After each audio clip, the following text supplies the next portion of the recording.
Since probably early 2019, I've been assembling guitar kits and customizing to varying degrees guitars that I've been buying, and as I've been getting more comfortable, I figured it was time to make the leap and do a set neck guitar. My schedule, my finances, and the availability of a kit finally lined up for me to order a Explorer kit. So I got one off of Bargain Musician. It is a mahogany body, mahogany neck, and the fretboard is what they call Blackwood Tech, which is like a manufactured dark wood type.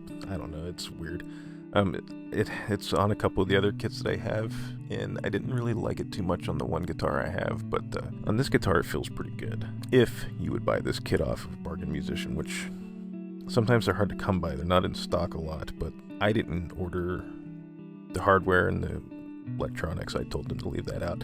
If you do that, you save like 10 to 15 bucks. But if you order the whole kit, you get a tone knob, or you get a tone control, a volume control, and a 3-way switch, 2 pickups, which I have no idea what brand they are, and you get all the hardware and truss rod cover and back plate and stuff like that. Other specs on the kit is, as I said, it is a set neck. Scale length is 24 3/4, like all Gibson Explorers. And it's a 22 fret neck. You're gonna have to do the finish sanding, you're gonna have to do the painting or staining or whatever you want to do. You might have to file some of the plastic bits, obviously solder the electronics, set the neck, and then you're gonna have to do fret level and dressing and set the action, the intonation, everything that comes with that.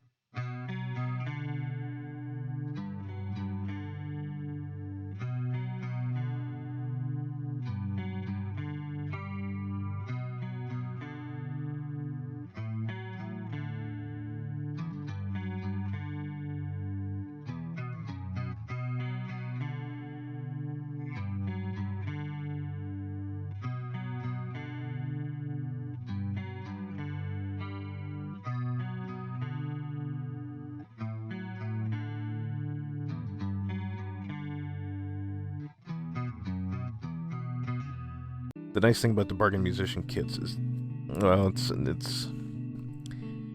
a boon and it's a hindrance too, is the bridge post holes are drilled already,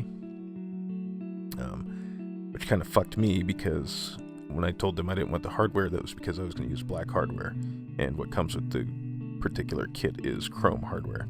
So I ordered I ordered a Tone Pros bridge, and the stud spacing is too wide for the pre-existing holes, so that kind of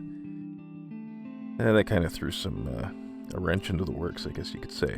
Luckily, I did have some bridges from some Epiphones that I had lying around that managed to fit, that was black. I used Hipshot locking tuners, 6 in line. They were staggered, but given the angle to headstock, you don't have to get staggered, but I did. And I replaced the nut that comes with the guitar. I replaced that with a Graphtech Black Tusq XL. Everything was in really good shape when I got it. Now, I will say the body was like 4 pieces. It was 4 pieces. Which, I mean, it's kind of to be expected for situations like this. But most people would probably have painted it an opaque color. I went with Minwax Red Oak Stain, because that was the look that I was going for, kind of that Hetfield Ken Lawrence Chechen top guitar that he has. I mean, you can see the body lines, obviously, but I don't care. It doesn't bother me as much as I thought it would. Because even though you can see the body lines, the grain patterns and just the grain that you can see looks killer. It actually turned out a lot better than I thought it was going to look.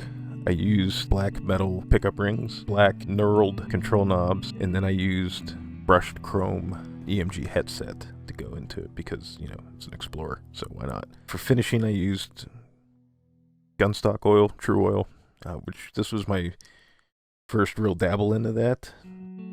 I put a few coats on, wet sanded it with True Oil, then put a few more coats on, mainly just to seal the grain. I didn't want it super glossy, I just wanted it to kind of just have a little bit of protection to it.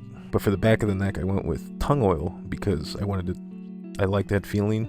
I didn't want it to be unfinished. I didn't want to use True Oil for the back of the neck. I did screw up pretty bad at one point though. After I set the neck,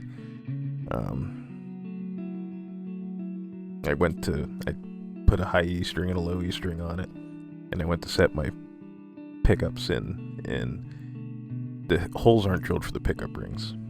So I drill the holes for the neck pickup ring, screw it in, everything's good. Drill the holes for the bridge pickup, and the one hole, like there was a little bit of resistance, and then the drill bit just kind of like shot right through, and I was like, oh, that's odd, but I didn't think much of it. And then I plugged it in and I had no sound, and because like an idiot, I drilled through the wires to the pickups, so and I didn't have any more, so that really sucked. So what I had to do is I had to snip the wires where I drilled through, and then solder them back together, and then heat shrink them and stuff like that. So that was kind of an amateur mistake on my part that I'm not super proud of, but at least I was able to fix it. I then strung her up with Ernie Ball 10 through 48s, which I like having it's like a power slinky set on the bottom strings and a regular slinky set on the top strings. I forget what they're called, but I like having that little bit of looseness on the high strings, and then having that little bit of extra tightness on the bottom strings for obviously like thrash metal type of riffing, and having a little bit more precision without having any sloppiness in it. And man, honestly, out of all of the kits that I've done, I can say without a shadow of a doubt that this is probably the best one that I've done. It sounds awesome, it plays awesome, everything, the stars aligned with this one. This is the first time that I finished one where I was like, I could sell this, and I'm not, because it's for me. But this is definitely by far one of my favorites. It's by far one of my best, if not my best.